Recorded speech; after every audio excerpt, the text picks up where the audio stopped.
All right. Hello, everyone. Good evening. Happy Sunday.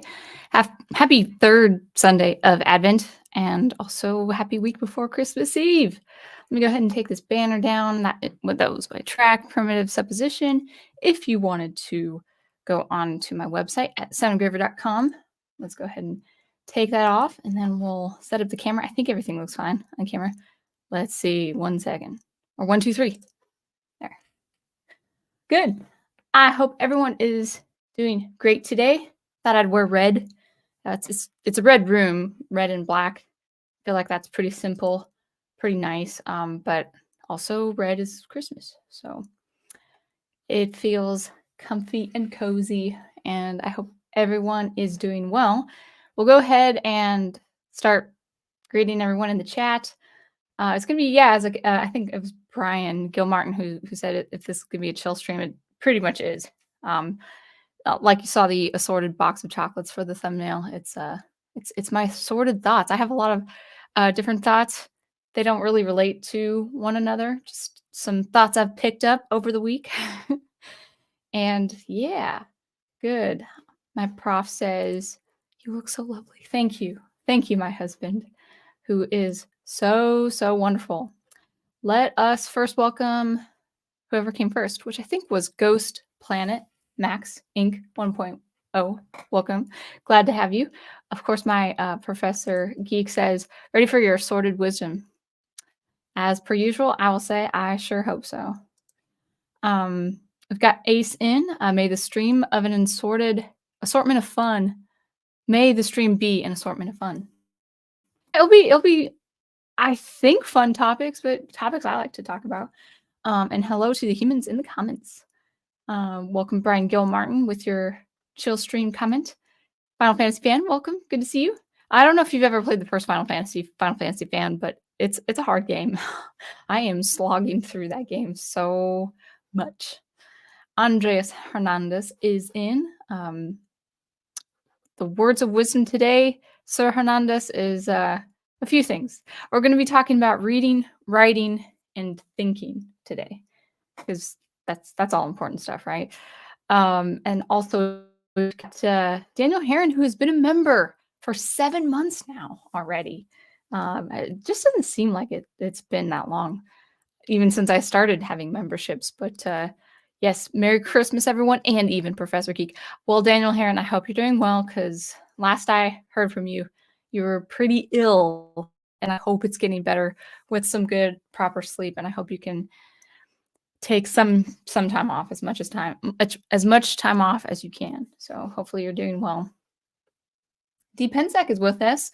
I am doing fine, thank you. Samuel Proctor also with us, where he's commenting on my thumbnail, my assortment of chocolates. And then let's see, got everyone. Oh, okay. So for the season, we've got Santa Megatron, probably instead of Stunning and Brave Megatron. So in fact, actually, let me just put you up here. Yeah, nice, very nice artwork. That's pretty sweet. That's a pretty sweet avatar there. So happy holidays to you. And I think that's everyone. Oh, Daniel Heron, thank you for the super chat. That's a buffalo plaid sweater. Yeah, it's kind of, it's like, it's Rocky's. It's like Rocky's lumberjack, but I like plaid. I don't care who wears it. I like, if even I've talked to complete strangers, just say, if they're friendly enough, if they look friendly enough, I'll say, I like your plaid. I've always liked plaid. It's a touch warm, so hopefully my room will be getting cold. I turned off the heat, so hopefully the cold will settle in, so I feel a lot more comfortable. But it's Christmas. It's winter, so all right. Yeah, Christmas colors. Brian Gilmartin is also rocking the red pajama pants too. Well, plaid is everything. Plaid is everything. All right, is that everyone? After all this time, I wouldn't be surprised. Samuel Proctor says, after all this time, I wouldn't be surprised the professor and sound engraver has the money to produce their own movie, complete with aspirational protagonists and electronic film score. Okay, so I want to comment on that. First of all, now this is not knocking us as husband and wife. Professor Geek is adjunct, which an adjunct professor does not get the same benefits as full time tenured professor. So the pay is pretty much a standard teaching job. I'm a private music teacher, and while the pay is good, it does go to some bills and some debt and stuff like that, and into some savings. And since it's the holidays, and we just got married, we're still not seeing our money staying in the bank. so so we're not quite there yet as far as having the budget to produce films, but apparently a lot of YouTubers who are doing their own thing, they do their campaigns and stuff, which is great. I think it was I don't listen. I think I've said this before. I don't really listen to Critical Drinkers videos, but I guess he's doing a film based on his novels. So, and I think he was doing that through a campaign, which is very good. So that is possible.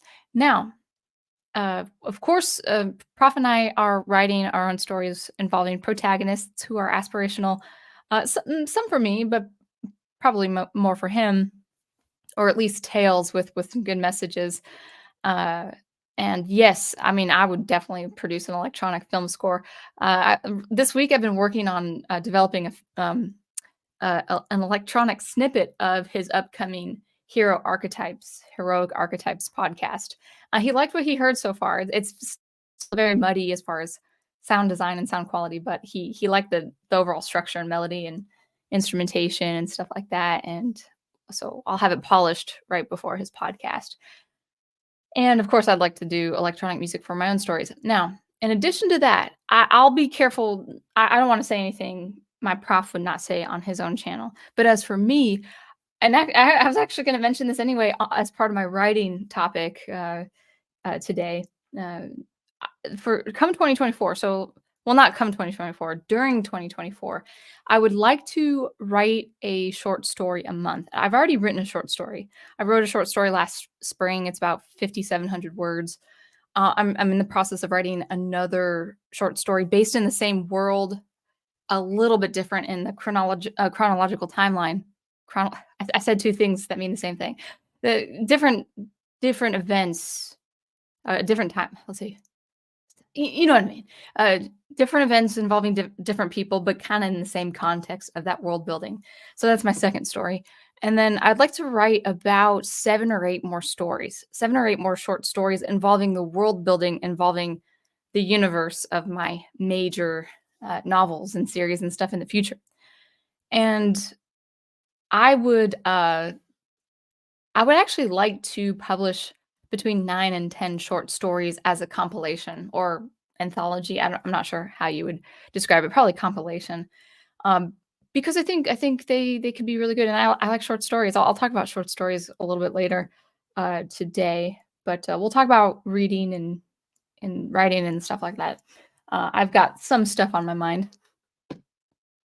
All right. Let's see. I think that's everyone, but my prof says it's an awesome podcast theme. Yeah, it's very heroic. I wanted to go for the Superman kind of thing, but I'm more intuitive as a composer, and it's a lot more Guardians of the Galaxy. It's music that you would hear more for the Guardians of the Galaxy. So that's the way it is. And if prof likes it, then I've done my. All right, so I think that's everyone so far. Let's see. Well, I think I'll just start talking about the topic. So reading, writing, and thinking. So I have my notes up here. Let's see if they're there. Oh yeah, they're still there. Okay. So let's first talk about what I've been reading. And these topics they more or less may be their own separate videos when I have time to record my own videos. I've still been busy, even though just some news. I'm no longer at the retail store. I gave them up until the 27th, but they didn't schedule me in for the next 2 weeks. So I am now just teaching, which is really nice. Andreas Hernandez asks a question. He says, Team Tifa or Aerith? I don't know the story. I mean, I've seen gameplays of Final Fantasy. I don't know. Like, I really like Tifa. As far as music, maybe if I had to decide whether Tifa or Aerith based on music, it's Tifa all the way. Her theme, I would love to do eventually like heroine themes of Final Fantasy because Tifa's theme is actually a very gorgeous theme and it's very the composition is very well done. Aerith's theme is the most popular, but I'm not saying it's a bad theme. It's just it's very pretty, but it's not the best as far as composition. So I'll have to say Team Tifa. Now, if I was to do cosplay, I'm more modest, so I would probably dress up as Aerith. But yeah. So anyway, let's talk about stuff. Yeah, so let's talk about what I've been reading. I've been reading a few things lately. Actually, just right off the bat, as far as Audible, I've been listening to the Revan novel by I should know Drew Carpenter. Carpenter, I think is his last name. That's from my memory. Drew Prof will spell it out. Drew Carpenter? Carpenter? I don't know. But once Prof spells it out, then I'll post it up. And I've been enjoying the Revan novel. It's I think it's very well paced, and I think it's a very nice setting that is happening in between. In between Knights of the Old Republic, first game, and the second game. I went into the novel totally having the expectation that it's not a conclusion of the trilogy. But it is nice to see Revan a lot more fleshed out. Bastila is Bastila, which is great, even though she's not really, at least until recently, she's not really seen in the novel. I love Canderous Ordo. Canderous Ordo. That's hard to say. Great reading. Drew Carpenter. Aha. So Prof puts that up. Thank you, my wonderful husband. And I liked it. There have been complaints that it's not really a conclusion, or they didn't like how. There had been some complaints that there's not enough time the reader is with Revan, but I think Revan has enough time in the book as far as his being in his perspective, and also the antagonists. They're pretty interesting too. I'm enjoying the antagonists as well. What's his name? Lord Scourge, who is a kind of a Sith apprentice type. He's learning. He's developing his own skills, and then also Darth Nihilus. She's very interesting as well. So as far as Audible books and Star Wars, enjoying the Revan novel. So that is great. Now going into actual reading science fiction, as I've said before, I've been continuing the series, the Foundation series by Isaac Asimov. I had read the trilogy twice, but I had not really read any of the subsequent novels. I did read Foundation's Edge, which I just finished. That happens after the trilogy in the timeline. And then I'm now reading Foundation and Earth. This is the final installment of the series. So it's the seventh, as far as order of events, it is the last. It's the seventh and the last of the series. It was published in the 80s, I think. And I think the prequels might have been written afterward. I can't remember if the two prequels before the trilogy were written and released afterwards, but they were about a few decades after the trilogy is set. So here's my impression. Now, I'm going to say outright. I'm going to say outright. I am very disappointed with eBay. I had hoped, I had ordered a very specific design for Foundation and Earth. This is not Foundation and Earth. This is one of the prequel novels, but it's this kind of design. See if that light catches it okay. Yeah, it's got that nice retro. It's paperback. It was like $5. I'm not investing in the whole series just yet because I don't know how I feel about the whole series. It's very hard to see in this light, but this is it's supposed to be blue and red. I know it's coming out kind of purple a little bit. Well, Foundation and Earth had this design with a blue and yellow and a nice looking, sci-fi image. And then eBay just assumed I'd be so happy with the Apple Series TV cover. This is a gross cover. This is nothing. what is it? It's like it's the most generic cover you can ever think of. I know you can't see it that well with my camera, but gross. I spent $5 on it. If well, I'm definitely even if I like this book, even if I like the story, I'm gonna invest in actual good sci-fi covers, not this Apple TV crud. Like, so you got to watch it on Apple TV. It's like no, because I know the TV series is not good. So I was kind of disappointed in that. I was kind of lame, but I am reading Foundation and Earth right now, and I will just give you a general impression. And this will be a separate topic when it comes to uh, sci-fi. I see Brian Gilmartin says, "Oof, that's an ugly green on that cover." The green actually itself, yeah, it is kind of ugly. It's just so generic. It's just what like I don't even want to show it anymore. So anyway, the story itself, it takes place right after the events of Foundation's Edge, which is kind of nice. And you're following these three characters you've been following to an extent in the previous book. So that's all good. This is really Asimov's, at least in the Foundation trilogy, this is kind of Asimov's one time where he's focused on 2 to 3 core characters. And this is the first book that I've read of his Foundation trilogy where we've been staying with the core characters and not jumping between other like another group of people or another, between 2 and 3 groups of people. This has just been the same 3 people for I think I've read like 45, 50 pages now. The setting is interesting. The premise is interesting. But the problem I'm already having, I'm a very patient reader, so I'm gonna give Asimov a chance with this. But I will say this is true of a lot of science fiction, and I just wish it wasn't. But Asimov really decided with this book, Foundation and Earth, at least at the start of the story, he really decided to just spell out all of his philosophies and all his 2 viewpoints between 2 different characters. He pretty much he's writing a scholarly paper, let's just say. It's like Asimov, I know he needed to get his ideas down to get his philosophies down, but these 2 characters, one is a politician. Well, he has a history of being a politician, but he's more of an explorer now, and he's an adventurer. So he's a frontiersman. He's supposed to be a frontiersman of a character.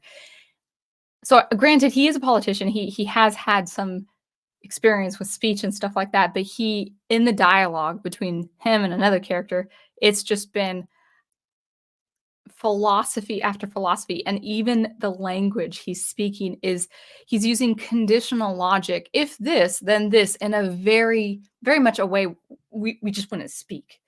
And now his characters are a little fantastical anyway. I accept that.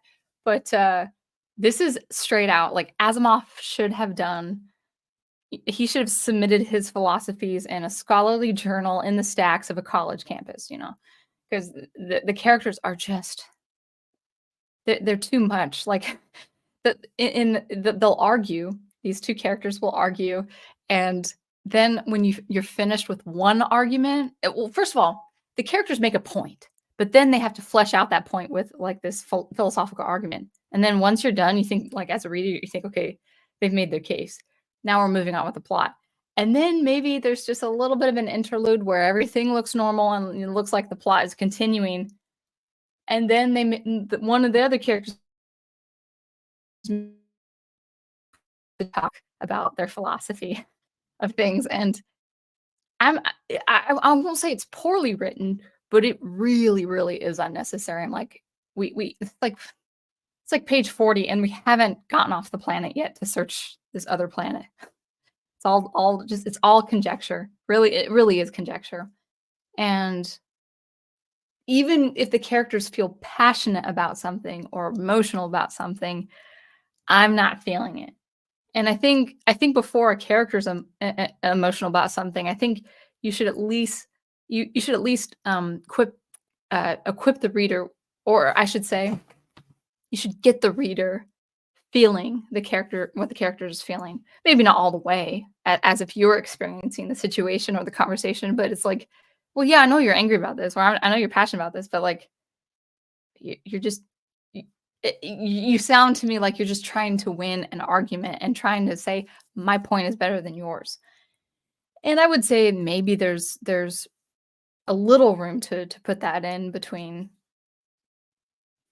your characters in the course of dialogue, but I don't think 50 pages worth. In fact, I think Asimov, had he had an editor, I hope he did, but maybe he didn't. I don't know.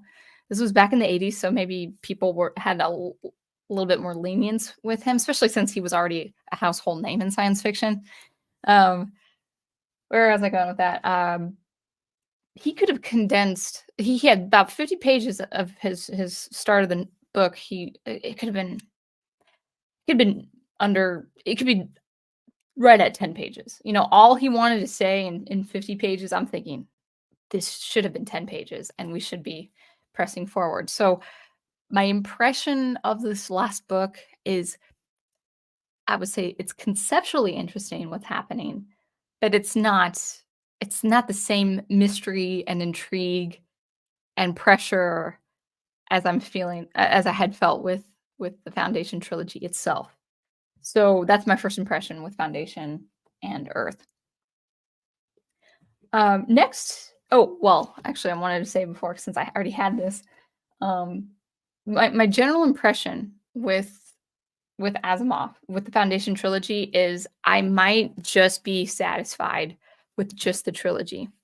So instead of the 7 books, the 2 before the trilogy and the 2 after the trilogy, I may be just satisfied with the trilogy itself. I've said this before, I just have a hunch that Asimov is really going to veer away from what was really pretty spectacular a premise. It was a very interesting premise he had with the trilogy, and it sounds like after 30 years he got bored with the idea and just wanted to do something else, and I guess that's his prerogative as a creator, especially since he hadn't published anything, or it's not like he's contradicting his world, but it just seems off. It gives me an impression that he he's writing out a story that really should be its own separate thing in the same universe, but not as a part of the series. So that's my impression. Now, that said, I still want to continue reading Asimov, especially finishing out his whole series just to see if I like it. Uh, and I also want to read his robot series, because his robot premise, and the things that he did with his short stories is really, really interesting to me. I have loved most of his short stories, and especially the Bicentennial Man. I really think it's his masterpiece among a few other short stories. But I do need to branch away from Asimov and take a look at other science fiction writers. Earlier this year, I talked about Frederick Pohl, the novel Gateway, as far as in addition to his short stories. And I think he's a pretty effective writer in his own right, in his own way. But I decided to pick up, well, actually, I was looking for a sci-fi book that Big Al gave me, and I just can't find it. It's going to pop up somewhere. And then I was asking Prof, I say, hey, can you get this for me? And he's like, oh, was it these? And so he gave me a handful of books. So I just started reading one of them. And it's Gordon R. Dixon, The Star Road. So Star Road is actually the book of like 7 or 8 tales. And I read the first 2. And for the most part, they're pretty good. The writing can be tighter. Most of these stories were published in the 70s. There's a lot of action and tension and uncertainty.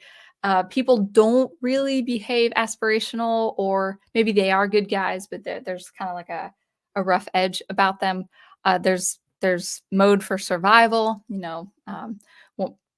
One takes place on Mars, where 4 astronauts that used to be 6 before um, before 2 died. They're trying to upright a ship for liftoff, and you're going through the minds of one of the astronauts. And there's some.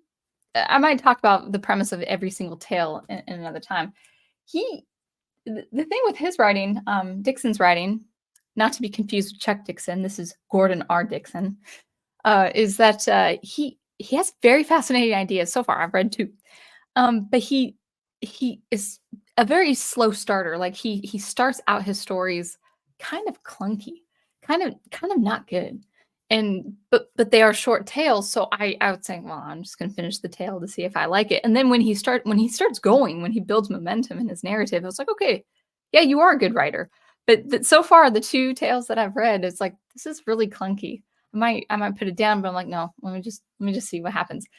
And then he has very riveting ideas involving science fiction, like maybe the cost of exploring the human cost, not just lives, the cost of human lives, but the actual personal and emotional and spiritual cost of exploring space, or maybe doing something that is analogous to the American Revolution with British, the British Armada, back in, of course, the in mid to late 1700s. So he'll do like a cosmic analogy of that, and I'm like, okay, this is cool. The problem is, so far he spells it out like he was describing in a dialogue. He had this exchange between two characters, and then he was using this example of this problem, and I'm like, oh, that sounds like the American Revolution. And then his characters start talking about, do you remember the American Revolution? And I'm like, he didn't need to say that. It's like I already got that, So, so pretty good so far. But yeah, I'm just kind of testing the waters with another sci-fi writer. And one second, let me grab a swig of water. And this leads me to just another thing, just just involving science fiction in general. It's something I did not really think about until really earlier, actually a little bit, maybe even just a couple days ago. Not that that matters, but I've been reading a lot of different old classic sci-fi, and I'm trying to get back into works that I had never read that are also classic. So I subscribed a while back to this channel called Sci-Fi Odyssey, and he's this very mellow, very intellectual book reviewer of science fiction. He does book reviews, maybe he does TV reviews, but it's sci-fi related. And recently he did a video of the top 10 Hugo Award winning books, or his top 10 rather. And Hugo Award is the award, I think, next to the Nebula Award for science fiction. But I would say just in recent years and recent, about last decade or so, they have awarded a lot more ideological sci-fi and not so much just sci-fi for being, science fiction being science fiction. But that's a whole other topic. But anyway, his top 10 Hugo Award winning novels, I was kind of squinting, and I'm like, because I hadn't read, there were a handful of those 10 that I had read, and they didn't deserve any award because they just weren't well written. In fact, Sci-Fi Odyssey gave Hyperion uh, the number one. He thought he called it his number one Hugo Award winner. And Hyperion, I will give I will give Dan Simmons this as far as Hyperion. I'm going to be positive about Hyperion. I'll first be positive before I be critical. Hyperion is very good as far as world building. There's just you know what the space looks like. You know what the world looks like, you know what the atmosphere looks like, and it is good. It is good. The enigmatic creature that is the Shrike, also good. But let's see. Okay, so Shrike is good, world building is good, and then this out of 6 tales, two of his short tales, or they're not that short actually. They take a good night to read, good afternoon to read. But 2 of his 7 tales are no, 6. 2 of his 6 tales are wonderfully written. Maybe 3, but I would say 2 are top tier. The other tales, not really. And then the narrative between the tales, no. The world building's fine, but the characters, it's a very terribly clunky book. Hyperion conceptually is interesting, but it's terribly written. I don't know why Dan Simmons is so famous. I don't know why Hyperion is so famous. And that was made in the 80s, and there's kind of like a cult following, when it comes to sci-fi, especially in the 80s, especially because science fiction has had decades of readers. There's a huge following, a huge readership with science fiction. So naturally, any big stuff being produced in the 80s and released in the 80s, it's going to have a following no matter what. So I was kind of thinking about his list, his top 10 list, and it got me to thinking of this about science fiction. And I'd like to make a separate video on this eventually. But for now, I do want to say I started thinking like, man, a lot of people really like things like Hyperion, the Left Hand of Darkness, Stranger in a Strange Land. A lot of books that I had read that may be pretty progressive and forward thinking, maybe even progressive in the political sense too, that as we use in the vernacular, but that's besides the point. A lot of interesting ideas and interesting concepts and an interesting premise, but a lot of these classics are not well written. They're pretty terrible. That as far as execution is concerned, they're pretty awful. These major sci-fi classics that have sold millions of copies are actually terribly written. Like as if someone like Dan Simmons, for instance, maybe he had an editor, maybe he didn't. Isaac Asimov, for all his good he has written, he definitely could have pared down some of his words, some of his sentences, and some of his ideas. I like Asimov, but there's a little bit of that writing quality that I'm like, Asimov too kind of suffered the he I don't know if he saw a lot of red marks for his manuscripts. And so I'm like, man, why are people just so saying all these works are so well done? And I got to thinking, I wonder if science fiction is so popular because of its ideas. I wonder if science fiction is popular for its ideas and not for its execution. And it kind of got me thinking, I really would like to, on this channel, recommend science fiction works that are not just conceptually intriguing, but are also well done. Now I know there will be a hit or miss by some readers, but I come across so many people in my life saying, "Yeah, science fiction isn't my thing," and I wonder now if it's because they gave science fiction a chance, and maybe it's too pulpy, maybe it's too fantastical, maybe it's too alien or whatever. I get it, but I wonder if they came across a classic or two where they're like, "This isn't well written." Maybe they wanted something good and it's just not well written. Something like 1984, as far as my memory serves, it's actually a very well written book. I actually need to reread it. It's been like 10 years since I've read it.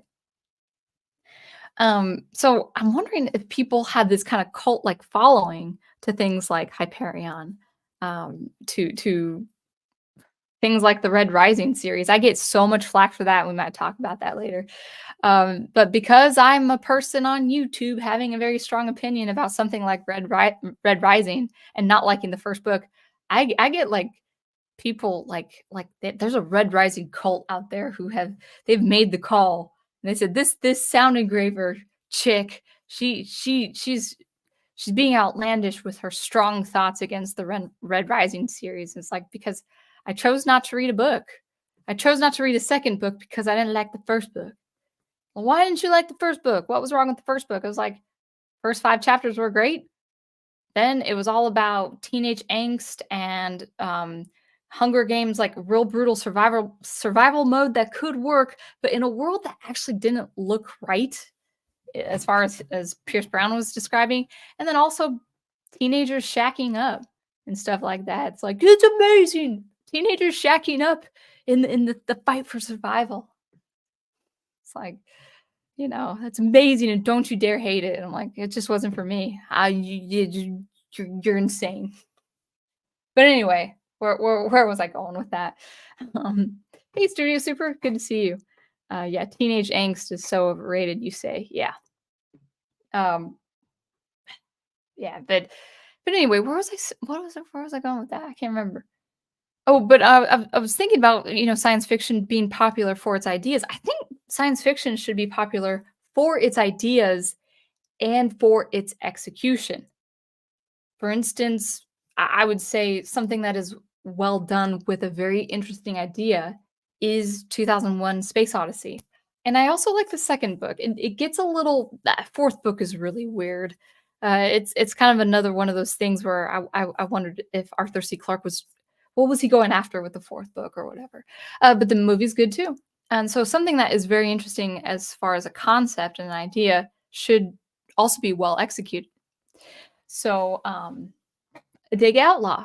In case you wanted some science fiction, we've got a Dig Outlaw who is a sci-fi writer as well. He is in the chat. So yeah, those are my thoughts on like like why certain books are so famous and so beloved, and they're just so poorly written. I just don't understand. So I think a lot of people have this idea. It's an understandable idea, but I would say it's incorrect as well. It's not enough to have the idea to make it good science fiction. Just like with all other literature, it should be well written. And I don't think even hardcore sci-fi readers accept that. They're like, no, as long as it's a good enough premise, it's interesting enough, then that's fine. It doesn't have to be well written. And I mean, Snow Crash was another one.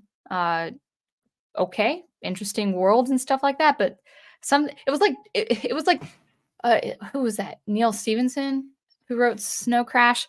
He's kind of like Tom Clancy. Like Tom, if you don't know Tom Clancy as a writer, I've read one Tom Clancy book, and that was all I needed to know. It wasn't for me, because Tom Clancy will spell out in 500 pages what should have been condensed in 250 pages. I think that was the same. My impression with Snow Crash. I'm like,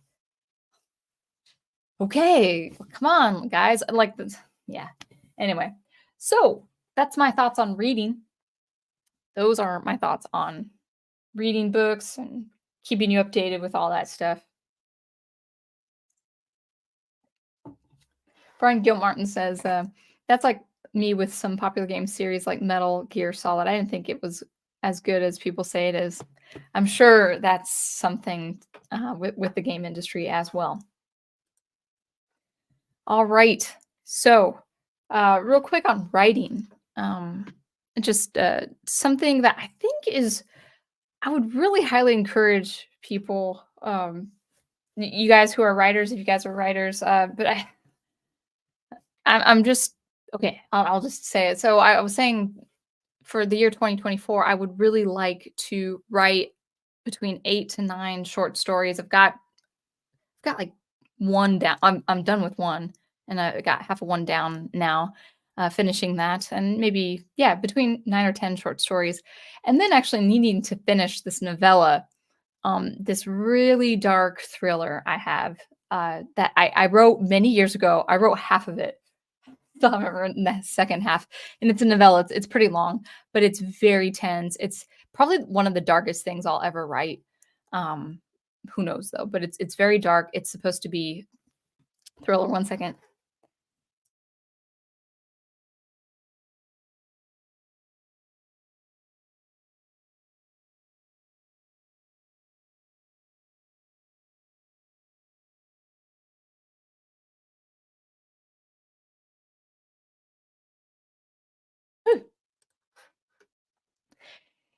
There's been something like I've been sneezing and I had a coughing fit for a second. So you see me go out in the camera, I'm letting you know that that's what's happening. So yeah, I so the goal for 2024 for me is to get between 9 and 10 short stories down, put them in a compilation, and then have them be released, in the way of publishing. And then I would like to actually finish that dark thriller. I would love to tell you the premise of it, but I don't want to. I don't want to give it away. I like the idea too much, and I haven't seen it myself in my reading science fiction, whether contemporary or otherwise. So I'm like, well, if I haven't seen it, maybe at least I'm one of few who's done it. So I'm not going to reveal anything, but it is going to be a pretty dark thriller. And a pretty long one. The 10 short stories, like that's my goal for next year. The 10 short stories would take place in the universe that I'm building and fashioning for my longer works, my novel length works. The thriller actually is not a part of that universe. It would be a part of this solar system. So it's gonna be its own separate thing. But I started a long time ago, so I should finish it. Um, and as I've been writing short stories and also reading more short stories, just getting back to that, I have found, and my wonderful husband, Professor Geek, would agree with me because he's doing the same thing. I have found that writing short works, writing short fiction is really the perfect thing for your world building. When things take up too much time, when things take up too much space and exposition in your plot, but is a very cool concept, rather than putting it in your novel, you should put it in a short work, like a short tale, short fiction, maybe even flash fiction, or something all the way, going all the way up to a novella, the length of a novella. And by the way, word count is different. It varies. I would say um, I would say a novella for me might be definitely over 10,000, like 10,000 up, maybe it's even 15 and up, but, people are different with their word counts, but novella is pretty long. It's the longest version of a short story that's not the same length as a novel, and I think novelette is even shorter than a novella. I think that's how that works. But with my tales, not tales, they're not tales, but with my short stories, it's like, "Oh, I have this very interesting concept for my novel," and it's to my current characters, it's an enigma, it's a mystery. But in my short stories, this is actually an event or a passing of an event with characters in their current day perspectives. Now, I don't know how many short stories I'm going to do with that. So far, I've done 2. I might do more. I might not do more. I'm not sure. But it got me thinking. I was like, okay, yeah. If people would be interested in not just seeing how I write science fiction, how what my writing quality is, and how I write works and worlds and stuff like that, then maybe they can trust me with a longer piece of fiction. Now, the benefit of that is not even just engaging in an audience who may not have time or maybe not give you that level of trust to invest in a short work. It gives also me the benefit of practicing my writing with things that I finish, like stories I actually finish. So I think for people who are thinking of writing novels or maybe have had a history of writing novels and have published novels or something like that, or on their way to, maybe instead of dumping everything as far as exposition and dialogue, where I do see Asimov kind of do that. It's like, man, write more short stories. Asimov was a genius when it came to writing short stories. Ray Bradbury. I mean, that they know how to create an impact with a very short amount of time. Like if you can get through a short story in under an hour and then be blown away by that, then you start thinking, well, maybe if they're this concise with their short fiction, maybe they could be that same that give you that same pace. Of course, it'll be a little bit different with a novel, but you know, the person would trust that author more, saying, "Okay, I really like their short fiction. I'm going to give their long fiction a shot." Now, we live in a culture where short fiction is not popular anymore. Maybe a little bit for science fiction, but even science fiction, short fiction is dwindling. So it's going to probably have to be a new wave. It should be a new renaissance concerning writing length. Novella, novelette, short story, flash fiction length. So it's not popular. It's not culturally speaking, it's not a popular thing right now. But it is the way to expand your world and expand your universe. And of course, for me, it's science fiction, but for you, it could be fantasy. Maybe you have high fantasy scope like Tolkien or even C.S. Lewis, but then you decide, okay, I have this huge history, I have this huge lore, I have this massive universe. but I can't explain all of the universe in a novel or even in a novel series. Like, even in a trilogy or a 5-part series, it's still too much. I need to cough again, 1 second.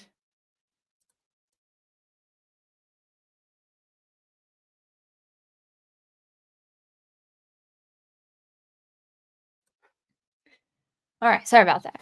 That's just my recommendation to give you food for thought. If even for your graphic novel, maybe you're gonna do a graphic novel and say, "Hey, I have a little tale. I have a little separate tale for a graphic novel." And I like that. I like that assortment of things dealing with the same universe, but with different characters. Maybe characters you'll never see again, but they have that one snippet in that history that is really impactful. So, just some food for thought if you are writing a series or even a novel, and you have this really interesting idea for your world, but there's just not enough room to put it in your novel.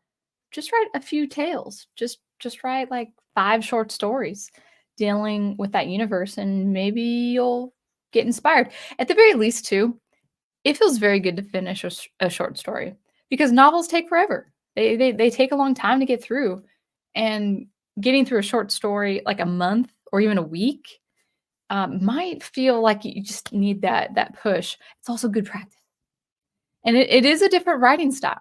It is a different writing style to writing. It's you have to pace yourself a little bit different. The style even has to be a little bit different between like a 5,000 word short story and a 50,000 word novel. So anyway, thank you, Studio Super. Yes, for you. Can I say? I'm gonna go ahead and put it up. Thank you for the 9.99 super chat. I'm writing for my comic A True Blue Superhero Tale. A world where teens and youngsters gain powers, but there's no heroes. Because the concept of a superhero is long forgotten. It's a long forgotten one in this world. Oh, thank you again for your second one. You say that is until one boy who grew up on comic heroes passed down from his father decides to use his powers to be a hero and hopefully inspire more heroism in the world. Nice and simple, in my opinion. Yeah, that's a wonderful premise. That is an absolutely wonderful premise. And thank you for the super chat. We need more heroes, like just simple heroes. They don't need any complicated backstories. They could just be good people. And you can make good people interesting. That's kind of the misconception now we have, where I hear too many times, even by good people, I hear too many times, "Oh, the villain is the most interesting part of the story." It's like, you're only saying that because either you don't know how to write a hero to be interesting, or you've seen movies or read books that where that author or the filmmaker just doesn't know how to make the hero interesting. I'm just gonna give you a classic example right now. No matter how interesting Batman's villains are, it's Batman who holds the show, whether the animated series or in the comics. If he's true blue Batman, if he's consistent Batman, he is way more interesting than any of the villains. And the reason for that is that the villains are really just angles or mirror images of kind of an inverted image of who Batman is. They are always a reflection, like in their own unique way. Like Penguin is a perfect example of that. In his own unique way, he is reflecting off of the all that bad nature that Batman or Bruce Wayne in particular could have had, being a rich kid or whatever, but is not. Like Penguin's in version of that what wealth has done to him, and negligent parents and stuff like that. It's the concept of the penguin that is a reflection. Penguin is a reflection of all the bad that Batman is not, but it's always in relation to Batman. Something of the same way with Catwoman. Um, Obviously, who's another? Ra's al Ghul is very much has his own myriad of reflections of who he is and who Batman is not. And it's not because the writer, whoever wrote, like all those great writers of Batman, I don't think they ever thought that Ra's al Ghul is way more interesting than Batman. It's like, no, he's just interesting in light of Batman. So, anyway, heroes, just write a hero interesting. Now, the antagonist has to be interesting, no question. The villain has to be interesting, no question. But the hero should be equal as far as the interest level, if not superior. So, now, before I get into the comments, I did want to mention something. First of all, Studio Super, thank you so much for your super chats. And I know there have been other people on my stream who have given me super chats. I actually wanted to talk about super chats real quick. I had been digging a little bit into the analysis of super chats and monetary uh, uh, tokens as far as YouTube is concerned. And I noticed that some figures were not lining up right. I know this is kind of weird. Not weird. It's a little, I'm starting out a little ambiguous. Basically, the way super chats work, I'm just going to be real with you guys. If you don't already know, those who give super chats, I give super chats to my favorite YouTubers. So I think it's really important. I love giving super chats. And I knew, I've known, ever since I started giving super chats to my favorite YouTubers, I knew that YouTube took 30%. So if I give someone $10, I knew really they were getting $7 out of it, and YouTube was keeping the $7. Yeah, $3 for itself. I'm like, yeah, that's fine. I know that equation. But recently, I had seen in my figures that there was one point in one of my streams where YouTube was actually taking out 50%, not 30%, from different super chats. And I really wanted to know why. I don't mind that that is the case, but if they're saying it's 30%, not 50%, I wanted to know why. Why are they not being transparent? Now, it took a little digging. I actually had I think the answer surfaced on Reddit of all places. I don't go on Reddit at all, but you know how when you Google a question and then Reddit might be the first thing that pops up. And I realized this was important for me to discover that super chat donations are indeed a 70-30%. Like, okay, 70% goes to the YouTuber, 30% is taken by YouTube. That's fair. That's fine. YouTube is a massive platform and needs the infrastructure. It needs the economy. So I'm like, yeah, that's fine. So why are some super chats 50% or maybe a little over, a little under 50%? And I found out the reason. Any super chat donations that come through Apple Pay or anything Apple related, Apple takes a cut, and a very huge cut. And Google, YouTube will not take that cut. They won't take the cut for themselves. So they'll have the YouTubers take that cut. So if you give me, if you, let's say you give me a $10 super chat through like an iPhone, for instance, an iOS device, I'm only getting about $5 of that. I didn't know that. I thought I was going to get like $7 or $8.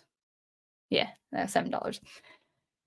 Now, this is important for me to know because I have a Samsung phone that I do sometimes give super chats through, but I also have this computer that I have is an iOS. It's an Apple computer. And I did not know that. I thought it was like a straight 70-30 all the way, and I realized that's not true. So I'm making the diligence, the effort to say, "Oh, my Samsung phone. That's the phone I'm giving super chat donations to different YouTubers." And because I caught myself giving one through my phone, and then I was just working on my music or whatever, and then I'm like, "Oh yeah, that's a good point." And then I give a super chat. I'm like, he's only getting 50% of my super chat and stuff like that. So I just thought I would be forward with that. I don't know if this is completely accurate information. Just the numbers in my analytics didn't add up. It wasn't 70% all the way. It was for some people. It wasn't for others. So if you do have an Apple device, I just want you to know, because I wanted to know myself, that if you do give me super chat donations, I'm only getting 50%. That is not for me to say that in an ungrateful way. I am very grateful. But knowing that I give super chats, thinking that person's getting 70% when they're only getting 50%, I want to be more aware as a donor myself, for my favorite YouTubers. So that out of the way, Studio Super, thank you for your super chats. I'm very grateful for them. I just wanted to reveal all that to you. Honestly, I think a fair percentage all around should be like 25% or 20%. I think 20% Google Cut or something like that is totally fine, and probably it would incentivize more people to give more money to their favorite YouTubers. But that's the way the ball bounces.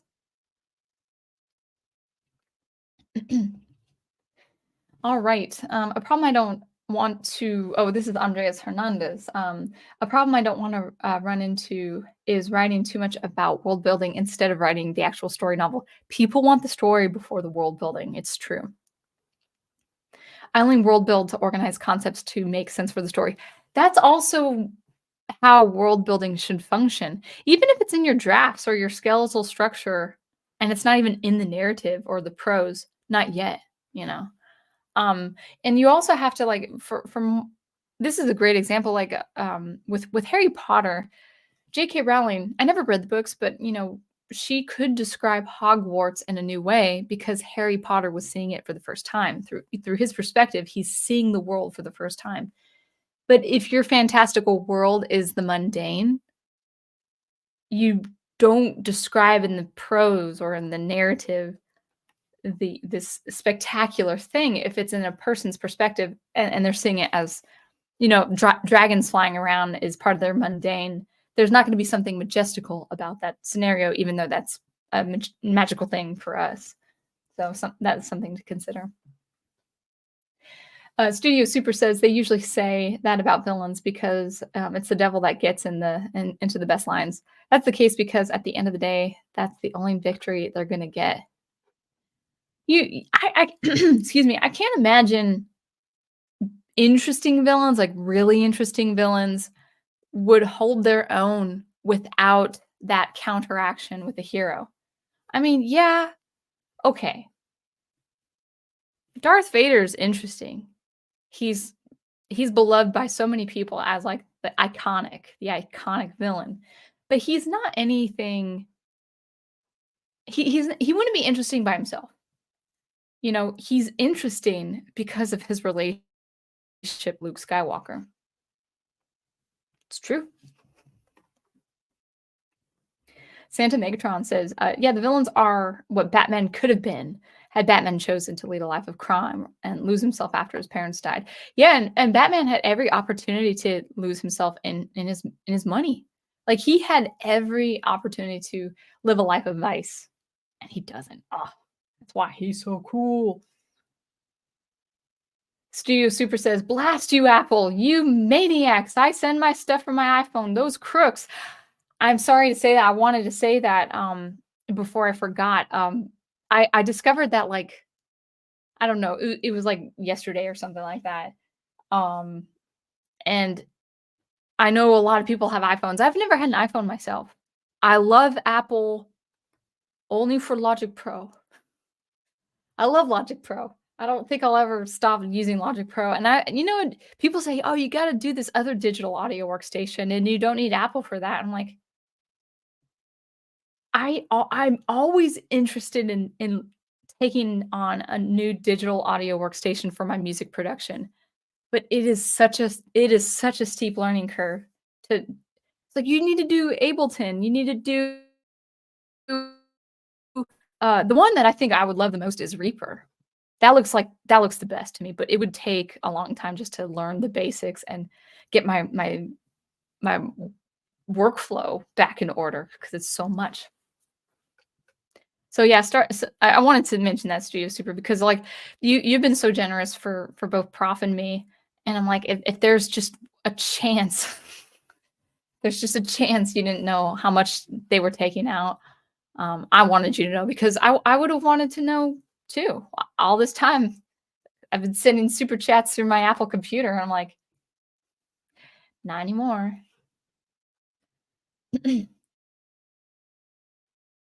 All right. Hey, I actually want to post this up. Not Andrea's response to Studio Super, but just this line from Emperor Palpatine. I kind of make fun of it. When Luke Skywalker says your confidence is your weakness, and Palpatine's response when he says your faith in your friends is yours. I'm like, that's a lot of the word "your" in such a short sentence. Maybe just cut out the first "your." Maybe even cut out your friends.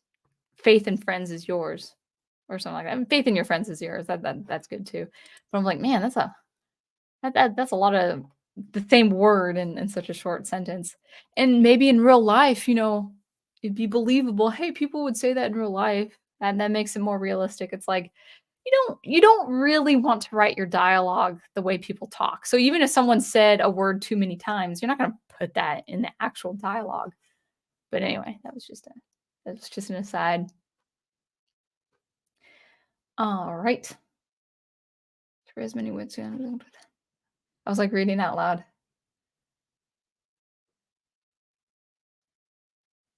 Samuel Proctor says, the topic you're bringing up right now is weirdly relevant to my writing now. My current short story is an Imperial Rome, and I wasn't sure about how detailed I should be. You would find yourself, well, okay, here's what I recommend for writing short stories. I would try to read as many short stories as possible. Some I wouldn't really be careful of subscribing to magazines that do short stories. I had to get rid of my subscriptions for a couple sci-fi magazines because just the books, the stories were just not getting. They were um, they were very politically charged and they just weren't good. The writing was getting worse and worse. The stories were getting worse and worse. So if there is maybe an independent there's gotta be I think Iron Age has something going on with, fantasy tales and short stories and stuff like that, so maybe I'd check that out first. I would try to expose yourself to a lot of short fiction and practice reading short fiction. You won't it'll be hit or miss. I've known that about my own experience in science fiction. Some short stories are just knock your socks off, and then some short stories are like, "Well, nah, I didn't need to read that." But the more exposed you are to it, the more you will understand how to pace yourself. Now, the other thing too is the more short stories you write, the more practice you get down, and that's also very, very important.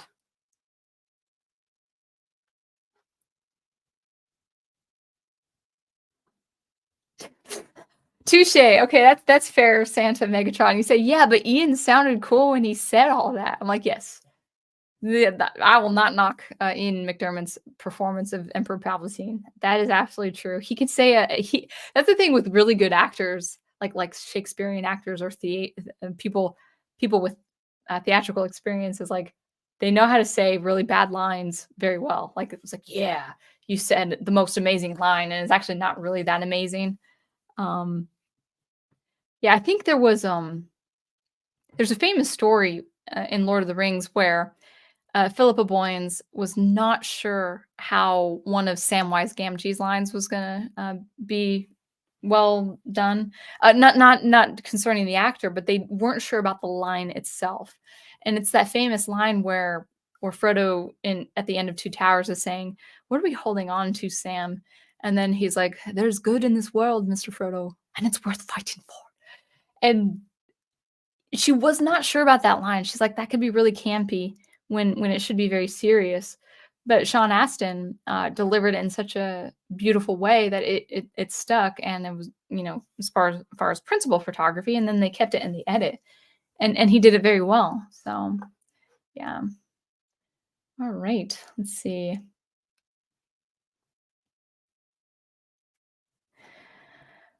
Let's see. Andreas Hernandez says, "Even though Darth Vader represents" the chat is scrolling up. Where am I? Went to the dark side. Palpatine is the full representation of the dark side, while Luke would be the full representation of the light side. Yeah. Did I tell you guys too? I don't think the phrase light side was ever used in the original films. Luke Skywalker says good side. I can bring him back to the good side. And then, of course, we were talking about the dark side, so it evolved to light side and dark side. Yeah.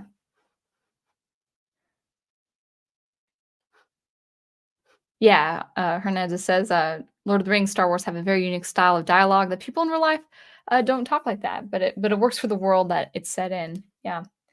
Thank you again, Studio Super for the super chat. When Darth found out he had a daughter, hey wait, I thought you said I killed. Let's see. Hey wait, I thought you said I killed my pregnant wife. How did she have kids? She lost the will to live. I'll kill you. Y- This is I do like the prequels. I do, but I kind of wish I really wish George Lucas followed it a lot more closely with what happened to the originals.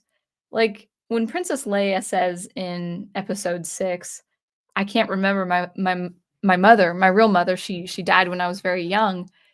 You're thinking, okay, she must have been 2, 3, 4, 5 years old. So some memory of her mother, what she looked like. And while I love the film Revenge of the Sith, I tell you that very when Padme passed away right after giving birth, I had 2 problems with that. The first is and it was my sister who spoke about it too, my sister being a very maternal figure herself, she has 2 daughters herself. It's like and we were young too, we were like we weren't even 20 when we were talking about this, but it's like, would a good woman who just gave birth to twins, would she lose the will to live?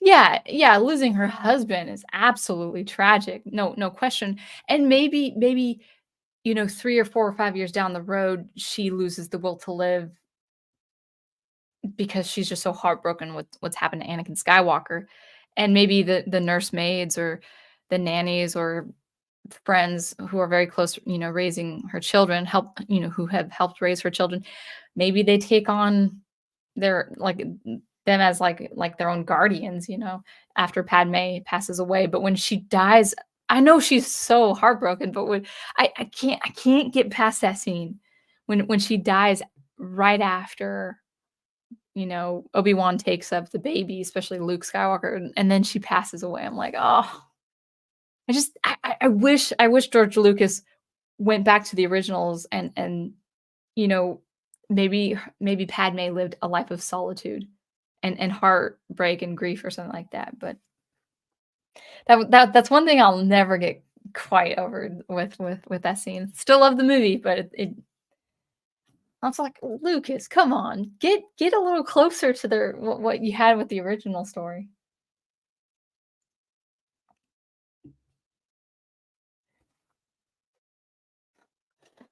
Samuel Proctor says, "I thought you were going to say."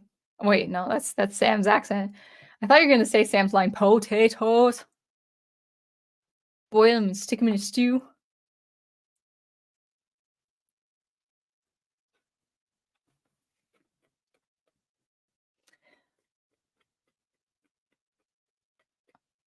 I think Big Al was trying to say something, but I'm not sure what he's saying. Let's see. But then again, I have streaming on the brain. Thank you again, Studio Super. Though if you ever watch Superman versus the Elite, good film. Love that film. I say Superman won the film with some of the best lines. I I I should go back to that film to go back to those lines, but I did enjoy that movie. And I was very disturbed by those by Manchester and his gang. I was woo, what are they called? Oh, the Elite. Yeah, they're called the Elite. I was like, I know that's an animated movie, but I was really disturbed by their presence, and they were so again, just kind of like I said with Penguin with Batman or Ra's al Ghul, like they were that inverted mirror with Superman. And the main conflict with Superman was people starting to not accept his way of thinking, his regard for life, for all human life and justice. When the people, in the city were getting so angry saying, if you had killed this person earlier, my father would have lived or something like that. And that growing public tension saying think undermining Superman's regard for life. And Manchester, uh, I said Manchester Black, um, he exploited that. And so that's what makes the villain interesting because it's a direct connection with who the hero is. That's I would say that's the main thing that makes a villain interesting is that that threshold of interest and intrigue is directly linked to how good you're making the hero. That's a good thing to just that should be the rule of thumb when writing heroes and villains. All right.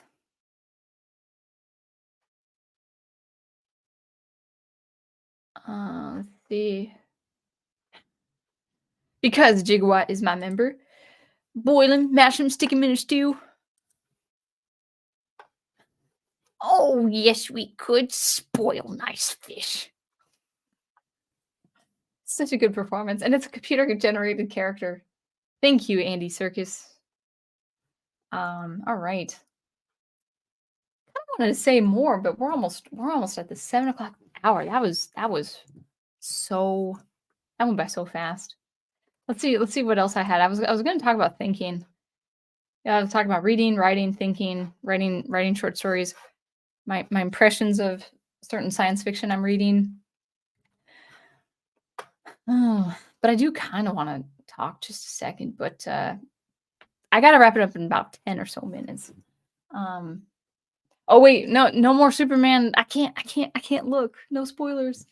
No spoilers on Superman films I haven't seen. But I did see Superman versus the Elite and I did enjoy that. Thank you, Studio Super. You say with Supes versus the Elite, that actually reflected a real deal with a comic called The Authority. Uh, how that team was uber violent, yet was popular with readers. So that story was made in response. Interesting. That's interesting because I actually, and I think it's the culture we live in today. I've become less and less a fan of reactionary stories. So a story that is in reaction or in response to something political or what otherwise. I am so glad the indie scene is escalating. It's building momentum. But even some of the award-winning comic writers, they are very literal with their stories. They're like, I think it was like, and I'm not against this idea per se, but I don't want it to be just, okay. Okay.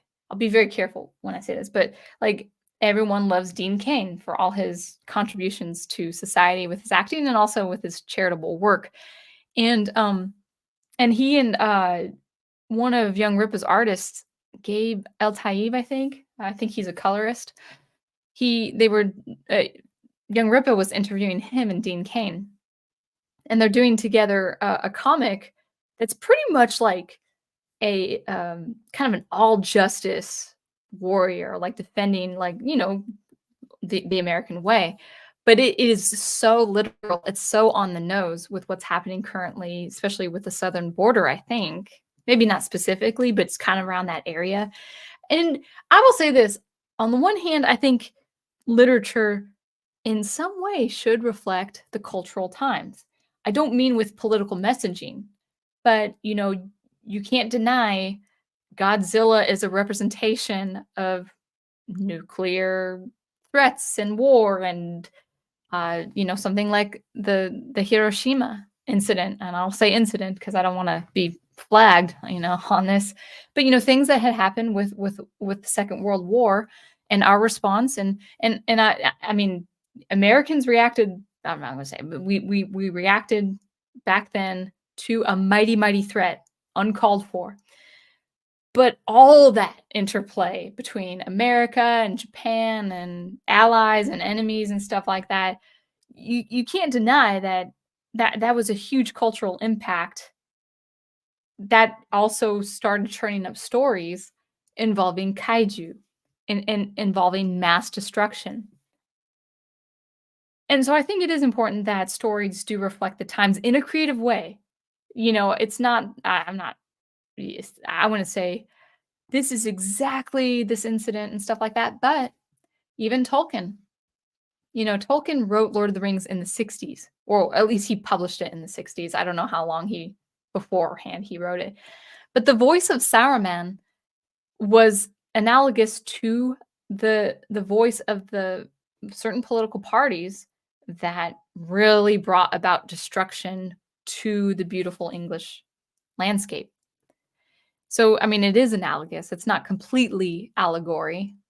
Or allegorical. It's not completely allegorical, but it still is a reflection of the time and the tension of that time. That's the first thing. So that's firsthand on the one hand. On the other hand, I personally wouldn't want to be so on the nose with that. I just, yeah, I want something that is just a reflection of my ideas of things that just involve really good stories. So you don't want to be, I mean, you just want to, I would say wade in the waters. What's your preference? You might really want to be literal on the nose. This is my story. This is about this guy taking on drug cartels or whatever like that, taking on, fentanyl dealers or whatever. Okay. And you'll have an audience for that for sure. But I personally would not want my readers reading something of mine just because they like the reaction against something else. I want readers of mine to love my characters and to like the world that I'm setting up for them. But anyway, but I will say I'm glad Dean Cain is in on the comic indie scene as well. Good stuff. Studio Super says, thank you for the super chat. Thank you. For $9.99. In a sense, my story is kind of a response as to how modern superhero stories are being treated. Yeah. Yes. But you would also, this is an edification of superheroes as well. And if they continue, they will be a thing of the past and leave the next generation in worse shape. I do agree with that. But I guess I'm responding to more like a literal response, like this story has to do with a certain man's presidency or something. I mean, I'm being absolutely literal. I think it's important to develop new superheroes and new mythologies. So I don't know if that's yes, the response to what's happening with the old mythology. Yeah, absolutely it is. I would hope you would still produce those kinds of stories even if that was not the case. So, like, for instance, I'm just going to give you a hypothetical, Studio Super, and to all those who are listening. What if this wasn't the case? What if we still had Star Wars being great? What if we still had all these franchises and IPs being great with their stories? What if Disney never bought Star Wars? What if Disney never bought Marvel? Would you still produce stories involving heroes that you think are original and that you love? My personal answer is yes. Like, I had in mind to write the sci-fi stories I've always had in mind for probably the last, 8 to 10 years. And any story that I produce in the future and release in the future has nothing to do with Star Wars. For the good or for the bad, it's just stories I want to write. But yeah, I know what you mean, for sure. Anyway, so it's 7:03. I wanted to say one more thing.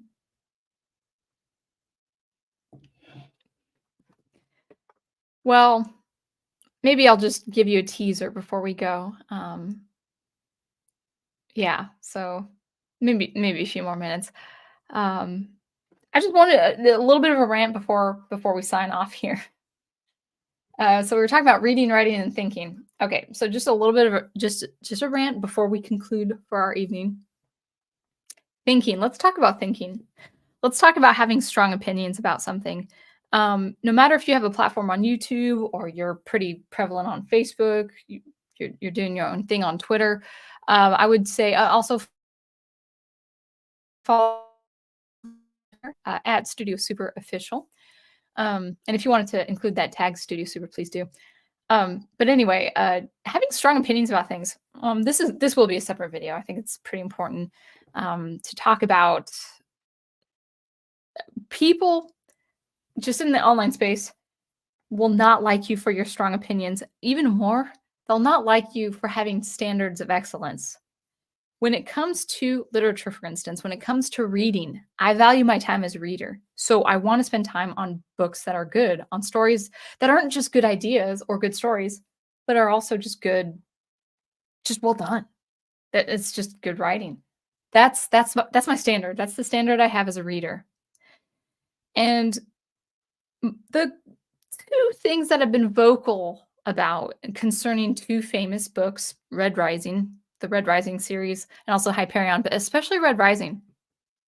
Red Rising is a sci-fi series that has really developed its own cult following. There and people who follow who do not like you not liking Red Rising is pretty much the same. You could compare them with Snyder Bros. You know, Snyder Bros attacked Professor Geek for not liking Man of Steel. Like, how dare you? You're an insane individual. And I think that's just going to be the nature of it, whether it's on my YouTube channel or maybe you'll see it yourself in your own community of friends and family, or maybe you develop a platform of some kind, sharing your thoughts on fiction and stuff. You're going to like things that some people don't like. You're even worse. You're going to not like things that a lot of people like.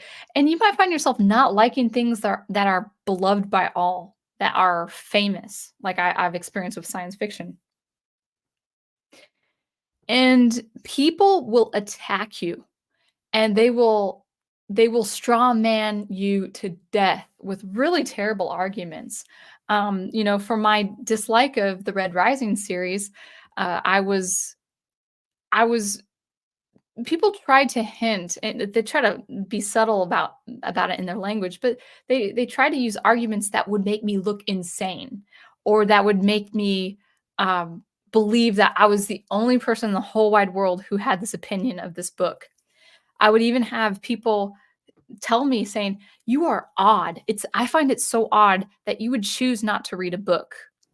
In context, I'm not choosing not to read a book by itself. I'm a reader. I'm choosing not to read the second book of a series because I didn't like the first book of the series. And people would call it odd or strange. There was one guy who I know did not read the book, but I didn't say as much. He said, and it's fine. It's fine, but because I'm a woman, women like romance novels. He said, "Are you sure you just weren't looking for a romance novel instead of an epic sci-fi series?" I said, it was too much. It was too much romance for my opinion. In fact, the main protagonist forgot his dead wife way too soon. Her death was tragic. It was wonderfully done. It was imprinted in my mind as a reader, not even having witnessed the death. And then the protagonist is just doing his thing, trying to survive and stuff. And maybe there's one or two mentions of his dead wife, but it's not long before he falls in love with another woman who says, "Yeah, I'll have sex with you." Sorry to be so crass, but no, it was teenage. Sorry, I shouldn't have said that out loud, but it was teenage drama and people shacking up, and it's inappropriate. And people that they thought like, "How dare you not like this book?" I was like, it was this 23-year-old man who wrote a book that had teenage drama, and no, it was too much romance. And so now it might sound like I'm reacting to these people. That could be partly true. But it was it was more like they will try to um intellectually peg you down, take you down a peg, and kind of like say you have strong opinions about this, and yeah. So I probably was a little too crass for that, so I probably should end the stream before I get carried away. But anyway, I will leave it at that. Thank you for watching. Let's see, 7:09. I probably should leave. Let's see, anything else? But Samuel Proctor, you are curious about what I think about Ayn Rand's writing after all you've said today. I'll be honest, I have never read her work, so I don't know. I think Professor Geek probably had read it one time, but uh, I don't. I think he might have his opinions on her writing and philosophy. Some people, I've heard people say like they disagree with her philosophy, but they also liked her writing style, and then the reverse, they did not like her writing style or how she said things. Eldritch fan, well, you missed all of my stream. But yes, definitely tune in, and, we're talking just about random thoughts, mostly reading and writing, and of course, sci-fi. Brian Gilmartin says, likewise, I was one of those people that hated the movie Brazil, even though it was pretty well liked from what I've heard. Yeah, and people will say, well, art is subjective, and it's not that you don't enjoy, like to the people who've enjoyed Red Rising series, like, enjoy it. It's just when people get mad that I didn't enjoy it, and that I said as much on my YouTube channel, and they get mad at that. And it's like my opinion of someone's work invalidates their enjoyment of something, and that's actually just not a healthy mindset to be in. It's like you can enjoy good art, not so good art, but just be open that people might have their critique of it and all that. No, Eldridge fan, we're not talking about Ayn Rand. It was just a question because I don't know anything about Ayn Rand, to be honest. I just know that she's a fairly prolific writer back in the day. So, all right. Well, thank you guys all for that wonderful stream. I know it got a little heavy-handed at the very end, but that's okay. I will leave it there. And oh, let me just say, next week is Christmas Eve, and I think I'm just gonna be watching Christmas movies with my husband and mother-in-law, and then we're gonna go to midnight mass. So I will most likely not be streaming because there'll be a lot going on, and I think everyone should enjoy Christmas Eve with their family. And I think the following Sunday that we'll pick up on an actual topic that I will have researched and stuff. But anyway, until I see you next, well, actually, I won't see you until after Christmas. So I wish you guys a very, very Merry Christmas and not Happy New Year yet, because I'll see you before then. But please take care of yourselves. Stay well. I know there's something going around. And have a wonderful time with family and friends. Catch you later.